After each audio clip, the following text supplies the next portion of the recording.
Hello students. देखिए, आज हम जो इस वीडियो में बात करेंगे वो यूनिट नंबर आपका थर्ड स्टार्ट कर रहे हैं। ठीक है, जो यूनिट नंबर आपका थर्ड है उसका नाम है आपका production functions and returns to a factor. तो हमें यहाँ पर जो प्रोडक्शन फंक्शन है और रिटर्न्स टू अ फैक्टर्स है उसके बारे में डिस्कस करना है। ठीक है, तो सबसे पहले हम स्टार्ट करते हैं कि प्रोडक्शंस का मतलब क्या होता है।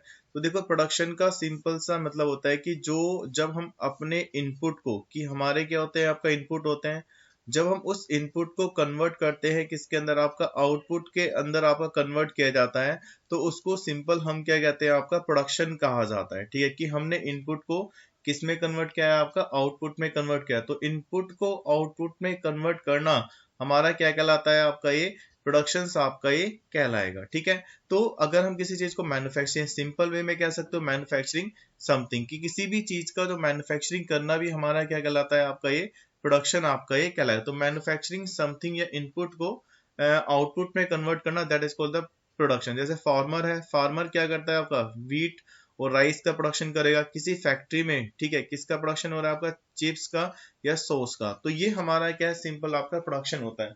तो प्रोडक्शन करने के लिए बेसिकली हमें किसकी जरूरत पड़ती है, आपका ये इनपुट की जरूरत होती है। उसी इनपुट को हम यहाँ पर क्या कहते हैं, आपका फिजिकल इनपुट कहा जाता है। ठीक है, इन फिजिकल इनपुट का, इनपुट में क्या हो सकता है, आपका लेबर आ सकता है, L stand for the labour, capital आ सकता है, लैंड आ सकता है, यानी एस से डिनोट करते हैं, और आपका रॉ मेटेरियल्स है। तो ये सारे के सारे हमारे क्या कहलाते हैं, आपका ये इनपुट कहलाते हैं, जिनका यूज करके हम क्या करते हैं, प्रोडक्शन करते हैं। जो चीज आपका बन के तैयार होती है उसी को हम क्या कहते हैं, आपका फिनिश गुड्स कहा जाएगा, या उसको फिजिकल आउटपुट। तो हम ये कहते हैं कि जो हमारा ये फिजिकल इनपुट है ना, और जो फिजिकल आउटपुट होता है, इनके बीच में क्या होगा, कुछ ना कुछ आपका रिलेशनशिप होगा। तो जो इस फिजिकल इनपुट के और फिजिकल आउटपुट के रिलेशनशिप को डिस्क्राइब करता है, क्या डिस्क्राइब करेगा, आपका रिलेशनशिप को डिस्क्राइब करेगा, उसी को हम क्या कहते हैं, आपका प्रोडक्शन फंक्शन कहा जाता है। तो ये जो प्रोडक्शन फंक्शन टर्म्स है, इसके रिगार्डिंग दो फेमस इकोनॉमिस्ट हैं जिन्होंने इसकी डेफिनेशन को डिस्क्राइब किया है। तो हम जो फर्स्ट इकोनॉमिक्स है उसका नाम है आपका ये वाटसन है। तो वाटसन ने इसकी जो डेफिनेशन है उसको दिया है। ठीक है, सेकंड जो इकोनॉमिस्ट है उसको हम कहते हैं फ्रक्सन कहा जाता है। तो ये जो फेमस जो इकोनॉमिस्ट है, इन्होंने क्या करा है, आपका जो हम डेफिनेशन आपका डिस्कस करने जा रहे हैं उनकी इन्होंने दिया है, मतलब जो प्रोडक्शन फंक्शन की डेफिनेशन है, इन दो फेमस इकोनॉमिस्ट ने आपका डिस्क्राइब आपका की है। तो जो प्रोडक्शन फंक्शंस की हमारे डेफिनेशन है वो क्या है, देखिए समझे। तो ये कहा जाता है कि प्रोडक्शन फंक्शन बेसिकली वो फंक्शंस होता है जो हमारा टेक्निकल टेक्निकल और फंक्शनल रिलेशनशिप को डिस्क्राइब करता है, किसके बीच में, फिजिकल इनपुट और आपका फिजिकल आउटपुट। तो ये प्रोडक्शन फंक्शन ना हमेशा फिजिकल की बात करेगा, यानी यहाँ पर जो सर्विसेज होती है उसको कंसिडर आपका नहीं किया जाता। तो ये जो हमारा क्यू है, Q stand for the physical output. ठीक है, और ये जो लिखा है आपका लेबर है, कैपिटल है, और माना आपका स्पेस भी है जो लैंड है। तो ये सारे के सारे हमारे क्या कहलाते हैं, आपका ये फैक्टर्स और प्रोडक्शन आपका कहलाएंगे। इन्हीं इनपुट का यूज करके हम क्या बनाते हैं, आपका आउटपुट बनाते हैं। तो जो इनके रिलेशनशिप को डिस्क्राइब, रिलेशनशिप का मतलब हो गया कि अगर हम अपने इनपुट को चेंज करेंगे, ठीक है, यानी लेबर या कैपिटल को चेंज किया जा रहा है, तो इस लेबर और कैपिटल का चेंज करने से हमारा जो इम्पैक्ट है वो किस पे पड़ता है, आपका ये आउटपुट पे पड़ेगा। तो यानी वो किस तरीके से इस पर इम्पैक्ट पड़ता है, तो इसके जो रिलेशनशिप को डिस्क्राइब करता है उसी को हम प्रोडक्शन फंक्शन कहते हैं।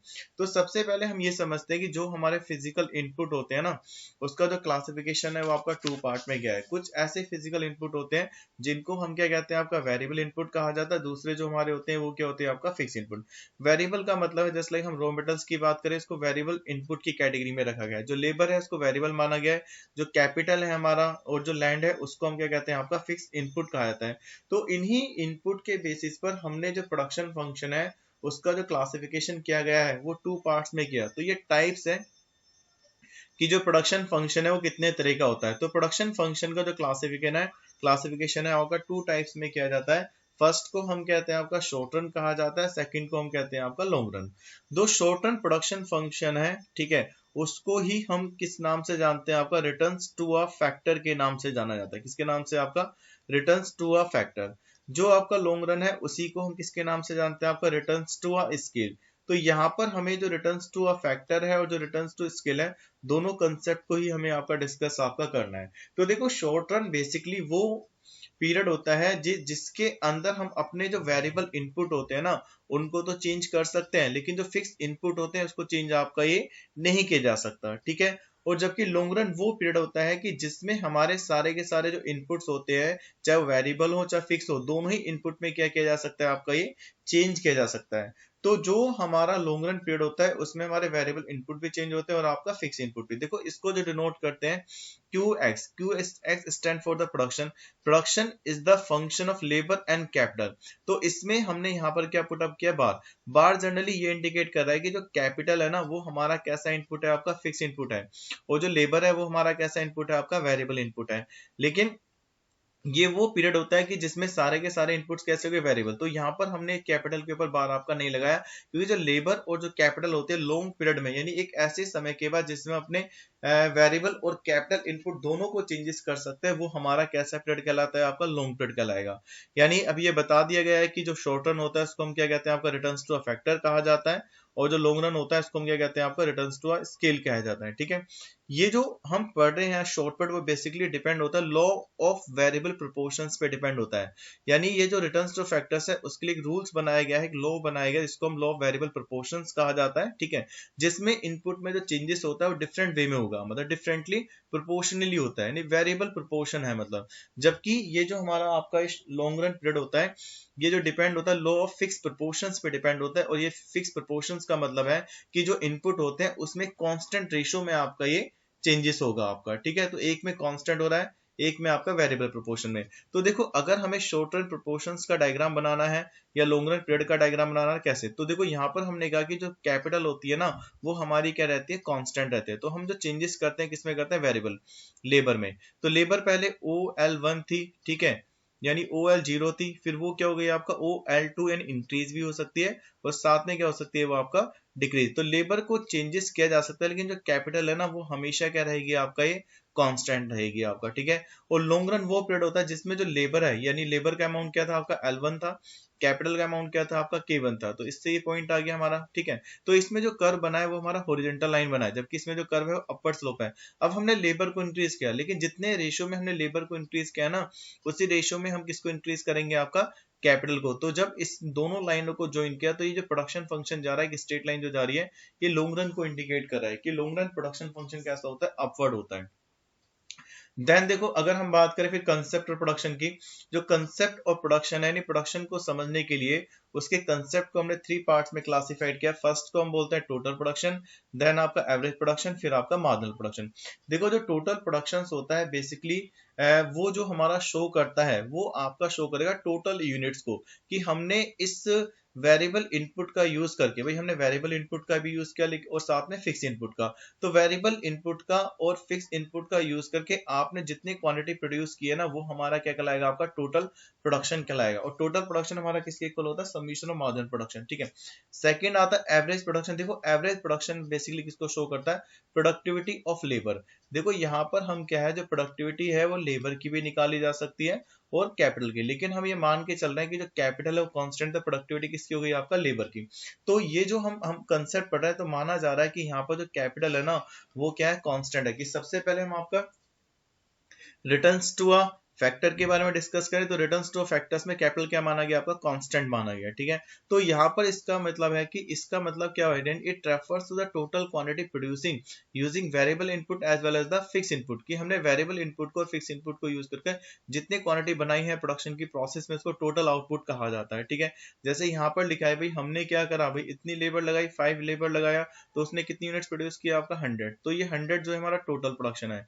फिर हमने लेबर को इंक्रीज कर दिया, 10 कर दिया, तो आउटपुट भी हमारा क्या हो गया, 200 हो गया। तो यानी इसका मतलब है ये हमारा टोटल आउटपुट को शो कर रहा है। लेकिन अगर हम एक लेबर के अकॉर्डिंग बात करें कि एक लेबर कितना बना रही है, तो जो एवरेज प्रोडक्शन होता है वो हमारा शो करेगा आपका टोटल क्वांटिटी को। अगर हम वेरिएबल इनपुट से डिवाइड कर दे तो हमारा क्या जाएगा, आपका ये, अगर हम टोटल क्वांटिटी को ये लिखा, it refers to the per unit production. यानी जो एवरेज प्रोडक्शन होता है वो हमारा पर यूनिट प्रोडक्शन को शो करता है, किसकी, आपका वेरिएबल फैक्टर्स की during the process of production. की अगर हमने माना जो 5 लेबर है वो आउटपुट बनाते हैं कितना आपका 100 यूनिट्स का। तो इसका मतलब है एक लेबर होगी वो कितना आउटपुट बनाए 100 डिवाइडेड बाय आपका 5। तो ये जो 20 है ना ये बेसिकली क्या है हमारी आपका प्रोडक्टिविटी को शो कर रहा है कि जो लेबर है उसकी जो प्रोडक्टिविटी है काम करने की वो कितनी है आपका ये 20 यूनिट्स है। तो अगर आपको किसी भी चीज की एवरेज प्रोडक्टिविटी लेबर निकालना है तो जो टोटल प्रोडक्शन है लेबर का उसको डिवाइड कर दो किससे आपका एल से, तो हमारा एवरेज प्रोडक्टिविटी आ जाएगी। नेक्स्ट जो होता है उसको हम बोलते हैं मार्जिनल प्रोडक्शन। देखो मार्जिनल प्रोडक्शन ये शो करता है कि अगर हम अपने वेरिएबल इनपुट को चेंज करते हैं तो इस वेरिएबल इनपुट को चेंज करने से ना जो टोटल आउटपुट है वो हमारा चेंज होगा। यानी 5 लेबर कितना प्रोडक्शन कर रही थी आपका 100 यूनिट्स का, तो एक लेबर और इंक्रीज कर दी तो आउटपुट कितना हो गया आपका 120। तो ये 100 हमारा टोटल प्रोडक्शन है ऑफ 5 लेबर, जो 120 है वो टोटल प्रोडक्शन है ऑफ 6 लेबर। लेकिन इसमें जो चेंजेस आगे एडिशनल लेबर से वो कितना हो गया आपका 20 यूनिट्स का। तो इसको हम क्या कहते हैं आपका मार्जिनल प्रोडक्शन कहा जाएगा ऑफ 6 लेबर। तो यानी इसका मतलब होता है यानी it refers to the change in total product की जो टोटल प्रोडक्ट है कितना चेंजेस आ रहा है due to the change in the variable input during the process of the production. तो अगर आपको किसी भी मार्जिनल प्रोडक्टिविटी निकालनी है तो मार्जिनल प्रोडक्टिविटी के लिए हम क्या करेंगे आपका यानी जो MPL होता है हमारा चेंज इन यानी change in total production minus change in total production L-1। L-1 basically क्या है आपका प्रीवियस यूनिट का है, किसका है आपका प्रीवियस यूनिट का, या हम कह सकते हैं change in total production divided by change in labour आपका। ठीक है, तो ये एक एग्जांपल दिया गया है कि किस तरीके से आप इनका यूज करके निकाल सकते हो। भाई हमने माना जो कैपिटल का अमाउंट है वो हमारा क्या रहता है आपका ये कांस्टेंट रहेगा, कैपिटल चेंज नहीं होती शॉर्ट रन में। भाई ये हम जो टेबल बना रहे हैं ये किसको ध्यान में रखते हुए बना रहे हैं आपका ये जो शॉर्ट पीरियड का कंसेप्ट है रिटर्न्स टू अ फैक्टर का कंसेप्ट है उसको ध्यान में रख के बनाया जा रहा है। तो ये कह रहा है कि लेबर 0 थी तो आउटपुट भी हमारा 0 होगा, लेबर 1 है तो आउटपुट 50 हो गया, लेबर 2 है आउटपुट 90 हो गया, लेबर 3 है आउटपुट आपका 120 हो गया। ठीक है, तो टोटल प्रोडक्शन हमें गिवन है, हमने एवरेज प्रोडक्शन निकाला। तो एवरेज प्रोडक्शन इसका कितना 50 को डिवाइड करोगे 1 से तो 50 आ गया, 90 को डिवाइड करोगे 2 से तो 45 आ गया, 120 को डिवाइड करोगे 3 से कितना आ गया 40। ऐसे आप आगे भी वैल्यू निकाल सकते हो। सेम जो मार्जिनल प्रोडक्टिविटी चेंज करता है टोटल प्रोडक्शन में, तो टोटल प्रोडक्शन फर्स्ट यूनिट पे कितना था आपका 50 था, फिर 50 से 90 हो गया तो कितना चेंज आया आपका ये 40 का, फिर 90 से 130 हो गया, 90 से सॉरी 120 हो गया तो कितना चेंज आया आपका 30 का, फिर 120 से 140 हो गया कितना चेंज आया आपका 20 का। यानी जो मार्जिनल प्रोडक्शन है वो हमारा जैसे जैसे आउटपुट बढ़ रहा है ना वैसे वैसे उसमें क्या हो रहा है आपका ये चेंज आपका ये आता रहता है। तो ये किसको शो कर रहा है हमारा मार्जिनल प्रोडक्टिविटी लेबर को शो करता है। देखो इसमें जो सबसे इंपॉर्टेंट रूल्स हैं, ठीक है, जो हमारा इस चैप्टर का बेस है उसको हम क्या कहते हैं आपका लॉ ऑफ वेरिएबल प्रोपोर्शंस कहा जाता है। यानी हमें जो समझना है यहाँ पर किसके बारे में समझना है आपका ये लॉ ऑफ वेरिएबल प्रोपोर्शंस के बारे में समझना है कि जो लॉ ऑफ वेरिएबल प्रोपोर्शंस है वो हमारा क्या होता है और क्या नहीं होगा। ठीक है, तो देखो जो लॉ ऑफ वेरिएबल प्रोपोर्शंस है उसको जो हमने क्लासिफाइड किया गया है वो बेसिकली आपका उसको 3 पार्ट्स में हमने क्लासिफाइड किया गया है इस लॉ ऑफ वेरिएबल प्रोपोर्शंस को। ठीक है, तो ये हम डिस्कस कर चुके हैं कि प्रोडक्शन फंक्शन क्या होता है, इसके टाइप क्या होते हैं। तो इसके 2 टाइप थे रिटर्न्स टू अ फैक्टर। ठीक है, तो यहाँ पर जो हमारा मेन रूल है वो है आपका रिटर्न्स टू अ फैक्टर के बारे में हमें डिस्कस करना है। ये एग्जाम के पॉइंट ऑफ व्यू से एक इंपॉर्टेंट क्वेश्चन है आपका। ठीक है, तो हम समझेंगे लॉ वेरिएबल प्रोपोर्शंस क्या है। तो देखो इसमें क्या है कि हम ये कहते हैं कि इसको रिटर्न्स टू अ फैक्टर के नाम से भी जाना जाता है या इसको लॉ ऑफ वेरिएबल प्रोपोर्शंस कहा जाता है। इस लॉ ऑफ वेरिएबल प्रोपोर्शंस के अकॉर्डिंग जो हमारी प्रोडक्शन की जो स्टेजेस हैं उसको 3 पार्ट्स में क्लासिफाइड किया गया है। फर्स्ट को हम कहते हैं increasing returns to a factor कहा जाता है, सेकंड को हम diminishing returns to a factor भी कहते हैं, थर्ड जो होती है वो हमारी आपका नेगेटिव रिटर्न्स टू फैक्टर्स है, एक फोर्थ और स्टेज होती है जो हिडन होती है जिसको हम क्या कहते हैं constant returns to a factor कहा जाता है। ठीक है, इसको हम डायग्राम में आपका समझ लें constant returns to a factor. ठीक है, तो ये जनरली ये जो स्टेजेस हैं ये हमारे किसको डिफाइन करती हैं आपका ये लॉ ऑफ वेरिएबल प्रोपोर्शंस को डिफाइन कर रही है। तो देखो सबसे पहले हम समझेंगे इसको एक शेड्यूल से समझा जाएगा जिसको हम टीपी और एमपी शेड्यूल कहा जाता है। तो ये हमारा टीपी और एमपी एक शेड्यूल है। तो इसमें हमने ये माना है कि जो कैपिटल का अमाउंट है ना वो हमारा क्या रहेगा थ्रू आउट कॉन्स्टेंट आपका रहता है। जो लेबर है वो कॉन्टिन्यूस अमाउंट में इंक्रीज हो रही है, यानी 1 से 2, 2 से 3, 3 से 4, 5, 6, 7, 8 तक। अब ये कहते हैं कि जब एक लेबर ने काम स्टार्ट करना किया ना तो उसने कितनी यूनिट्स बनाई आपका 2 यूनिट्स बनाई आपका। ठीक है, तो फिर हमने क्या करा एक एडिशनल लेबर और लगा दी, तो उस एडिशनल लेबर से जो टोटल प्रोडक्शन था ना वो हमारा कितना हो गया आपका ये 5 यूनिट्स हो गया। तो इसका मतलब है कि पहले हमारी प्रोडक्टिविटी कितनी 2 थी, अब प्रोडक्टिविटी कितनी हो गई 3, यानी हमारी जो मार्जिनल प्रोडक्टिविटी है ना काम करने की वो इंक्रीज हो गई। मतलब उसकी अलग रीजन है क्यों इंक्रीज हुई। फिर हमने थर्ड लेबर को लेके आए तो जो 3 लेबर ने मिलकर काम किया तो इसने कितनी यूनिट्स बनाई आपका 9 यूनिट। तो इसका मतलब है कि जो थर्ड यूनिट्स है उसकी जो मार्जिनल प्रोडक्टिविटी है वो कितनी है 4 है। तो दैट मीन्स हमारी जो मार्जिनल प्रोडक्टिविटी है ना, पहले कितनी थी 2 थी, देन आपका 3, फिर आपका 4, यहाँ से यहाँ तक ना हमारी जो मार्जिनल प्रोडक्टिविटी है वो क्या हो रही है, आपका इंक्रीज हो रही है। मार्जिनल प्रोडक्टिविटी इंक्रीज होने का मतलब है कि जो लेबर है वो पहले की कंपैरिजन ज्यादा प्रोडक्शन आपका कर रही है। तो जब हमारी मार्जिनल प्रोडक्टिविटी इंक्रीज होती है, इसी को हम क्या कहते हैं, आपका इंक्रीजिंग रिटर्न्स टू फैक्टर्स कहा जाता है, जिसमें जो प्रोडक्शन है वो हमारा कैसा बढ़ेगा, आपका इंक्रीजिंग रेट से। फिर देखो 3 से लेबर कितनी हो गई, आपका 4 हो गई, टोटल आउटपुट कितना हुआ आपका ये 12 हो गया। तो इसका मतलब है कि जो टोटल आउटपुट है ना, वो पहले यहाँ पर मार्जिनल प्रोडक्ट 4 थी, अब कितनी हो गई आपका 3 हो गई। तो इसका मतलब है कि अब प्रोडक्टिविटी हमारी क्या हो गई, डिक्लाइन होगी, 4 से कितना हो गया 3। फिर हमने और इंक्रीज किया तो प्रोडक्शन तो अभी भी हमारा क्या इंक्रीज है, 12 से कितना हुआ 14, लेकिन जो प्रोडक्टिविटी है वो कितनी हो गई, आपका 2 हो गई। यानी यहाँ से हम देख रहे हैं कि जो प्रोडक्टिविटी है ना, फिर वो क्या होती है, हमारी डिक्लाइन होने लगती है, बट टोटल आउटपुट यहाँ तक क्या हो रहा है, इंक्रीज हो रहा है। प्रोडक्टिविटी कितनी हो गई 1। तो ये जो पूरा यानी इसकी जो लास्ट स्टेज थी, यानी इसका जो एंडिंग पॉइंट था, और यहाँ तक जो शो कर रहा है कि जो प्रोडक्शन है ना, जो प्रोडक्शन है वो हमारा इंक्रीज तो हो रहा है यहाँ से यहाँ तक का, लेकिन किस रेट से हो रहा है, डिक्रीजिंग रेट से। यानी जो लेबर की जो मार्जिनल प्रोडक्टिविटी है वो हमारी क्या हो रही है, डिक्लाइन हो रही है। पहले 4 थी, फिर 3 हो गई, फिर 2 हो गई, फिर आपका 1। तो इसी को हम क्या कहते हैं, आपका डिमिनिशिंग रिटर्न्स टू फैक्टर्स कहा जाता है। डिमिनिशिंग रिटर्न्स टू फैक्टर, जब मार्जिनल प्रोडक्टिविटी क्या होती है, डिक्लाइन आपका होने लगेगी। एक ऐसा पॉइंट ऑफ टाइम है जहां पर हमारा जो प्रोडक्शन था वो क्या हो गया, आपका कुछ लेवल के लिए कांस्टेंट हो गया, जिसमें मार्जिनल प्रोडक्टिविटी क्या हो जाती है, आपका 0। जब मार्जिनल प्रोडक्टिविटी 0 हो जाती है ना, वही जनरली हमारा किसको शो करता है, कांस्टेंट रिटर्न्स टू फैक्टर को शो करता है। ये वाला ये हिडन है यहाँ पर, ठीक है, क्योंकि जो प्रोडक्शन है कुछ टाइम के लिए क्या हो गया, हमारा कांस्टेंट हो गया यहाँ से, तो ये हमारा शो करेगा कांस्टेंट रिटर्न्स टू फैक्टर। इसके बाद जैसे ही हमने 7 के बाद एडिशनल लेबर को इंट्रोड्यूस किया, तो जो टोटल प्रोडक्शन था वो डिक्लाइन हो गया, प्रोडक्टिविटी क्या बन गई, आपका नेगेटिव बन गई। तो इसी को हम क्या कहते हैं, नेगेटिव रिटर्न्स टू फैक्टर। तो प्रोडक्शन की जो हमारी 3 स्टेजेस होती हैं, पहली स्टेज में increasing returns two factor, production increasing rate से बढ़ता है। डिमिनिशिंग रिटर्न्स टू फैक्टर में प्रोडक्शन आपका डिक्रीजिंग रेट से बढ़ता है। और लास्ट स्टेज जो होती है नेगेटिव रिटर्न्स टू फैक्टर, उसमें हमारा जो एमपी होगा वो क्या हो जाएगा, आपका नेगेटिव हो जाएगा, और टोटल प्रोडक्शन क्या आपका डिक्लाइन होना स्टार्ट आपका कर देगा। तो देखो ये हमने क्या है, इसको हमने डायग्रामेटिकली बनाया।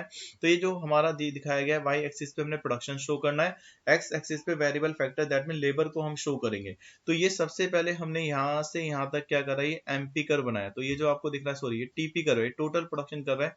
इस स्टेज तक ये जो पॉइंट आपको दिख रहा है, यहाँ तक हमारा टोटल प्रोडक्शन है ना, वो इंक्रीज होता है। किस रेट से इंक्रीज हो रहा है, ये आपका इंक्रीजिंग रेट से बढ़ता है। इसके बाद जब मार्जिनल प्रोडक्टिविटी हमारी यहाँ से डिक्लाइन होगी, तो टोटल प्रोडक्शन क्या होगा आपका, फिर आपका इंक्रीज तो होगा, लेकिन किस रेट से इंक्रीज होता है, आपका ये डिक्रीजिंग रेट से आपका इंक्रीज हो रहा है। एक ऐसा पॉइंट ऑफ टाइम आता है, इस पॉइंट पर जो बी पॉइंट लिखा गया है, जिस पर जो टोटल प्रोडक्शन है हमारा वो क्या हो जाता है, आपका मैक्सिमम हो जाएगा, और इसके बाद टोटल प्रोडक्शन हमारा क्या होता है, आपका ये घटने आपका लगेगा, यानी यहाँ तक डिक्रीजिंग रेट से। देन ये क्या हो रहा है, आपका डिक्लाइन आपका हो रहा है। जब एमपी आपका इंक्रीजिंग रेट से बढ़ता है, तो उस कंडीशन पे जो टीपी आपका इंक्रीजिंग रेट से बढ़ता है, उस पॉइंट पर जो एमपी है ये भी हमारा क्या हो रहा है, इंक्रीज हो रहा है, देख रहे हो। तो इस पॉइंट, इसको पॉइंट ऑफ इन्फ्लेक्शन कहा जाता है। क्या कहते हैं इसको, आपका जो ए है वो हमारा किसको शो करता है, आपका ये पॉइंट ऑफ इन्फ्लेक्शन को शो करता है, जिस पर हमारी जो फर्स्ट स्टेज है वो एंड होती है, सेकंड स्टेज क्या होगी, आपका स्टार्ट। इस पॉइंट पर ही जो हमारा एमपी होता है वो क्या होता है, आपका मैक्सिमम होता है। क्या होता है आपका ये मैक्सिमम। देन इसके बाद हमारा एमपी क्या होगा, डिक्लाइन होगा, लेकिन जो टोटल प्रोडक्शन है वो अभी भी हमारा क्या हो रहा है, इंक्रीज हो रहा है। ये वो पॉइंट है जो डी पॉइंट है, जिस पर एमपी और एपी के होते हैं बराबर होते हैं, जिस पर एमपी और एपी के होते हैं बराबर। इसके बाद हमारा जो एवरेज प्रोडक्टिविटी है वो क्या होगी, आपका धीरे धीरे आपका ये डिक्लाइन आपका होने आपका लगेगी। देखो हम ये जो डिफाइन कर रहे हैं ना, इसको मार्जिनल प्रोडक्टिविटी के अकॉर्डिंग डिफाइन किया जा रहा है। इसका एक दूसरा तरीका और होता है, जिसमें हम क्या करते हैं, इसको एवरेज प्रोडक्टिविटी के अकॉर्डिंग डिफाइन करते हैं। एवरेज प्रोडक्टिविटी के अकॉर्डिंग डिफाइन करोगे ना, तो उस कंडीशन में इसको फर्स्ट स्टेज माना गया यहाँ से। ये बुक का डिफरेंस है। देखो हमने माना है कि हम एमपी के अकॉर्डिंग डिफाइन कर रहे हैं, तो ये फर्स्ट स्टेज वाला पार्ट है। यहाँ से यहाँ तक जो है वो हमारी क्या, आपका सेकंड स्टेज है, डिक्रीजिंग रिटर्न टू। इसके बाद जो लाइन के जो बियॉन्ड में इधर जा रहा है वो हमारा क्या, नेगेटिव रिटर्न है। लेकिन किसी किसी बुक्स में एपी के अकॉर्डिंग भी क्या कर सकते हैं, फर्स्ट स्टेज को डिफाइन आपका कर सकते हैं, तो उसमें फिर आप एपी को लोगे, ठीक है। तो यानी इसके बाद ये हमारा जहां पर टोटल प्रोडक्शन मैक्सिमम होता है, वहां पर हमारा जो मार्जिनल प्रोडक्टिविटी है वो क्या हो जाएगा, आपका ये 0 हो जाएगा। इसके बाद ये क्या होगा, आपका डिक्लाइन आपका ही होने लगता है। तो ये एक बहुत इंपॉर्टेंट डायग्राम है जिसको लॉ ऑफ वेरिएबल प्रोपोर्शंस के अकॉर्डिंग डिफाइन किया गया है। तो देखो फर्स्ट स्टेज को किस चीज का नाम दिया गया हमने, increasing returns to a factor. तो यानी इंक्रीजिंग रिटर्न्स टू फैक्टर में जो टोटल प्रोडक्शन है ना वो हमारा इंक्रीज होता है किस रेट से, आपका इंक्रीजिंग रेट से। इस स्टेज में एमपी और जो एपी है ना दोनों के दोनों हमारे क्या होता है, इंक्रीज होते हैं। बट एमपी का जो रेट होता है ना वो एपी से क्या होता है, आपका ज्यादा फास्टर होता है। इसलिए हमेशा जो एमपी होगा वो एपी से क्या रहेगा, आपका ये ग्रेटर देन रहता है। यानी फर्स्ट स्टेज में एमपी और एपी दोनों इंक्रीज हो रहे हैं, बट एमपी का जो रेट है वो एपी से क्या ज्यादा है। फिर हमारा पॉइंट ए है, पॉइंट ए को इन्फ्लेक्शन पॉइंट कहा जाता है, जिसमें हमारी जो फर्स्ट स्टेज है वो एंड होती है और सेकंड स्टेज क्या होते हैं, स्टार्ट होते हैं अकॉर्डिंग टू द एमपी। ठीक है, तो it is that point where TP जो टोटल प्रोडक्शन है increase at the increasing rate. ठीक है, वो वहां से स्टॉप हो जाएगा। ठीक है, देन स्टार्ट यानी इट इज दैट जिस पॉइंट पर टीपी स्टॉप टू इंक्रीज, यानी टीपी स्टॉप हो रहा है increase at the increasing rate and start to increase at the decreasing rate. ठीक है, तो उस पॉइंट के बाद वो डिक्रीजिंग रेट से क्या होता है, आपका बढ़ना स्टार्ट आपका हो जाएगा।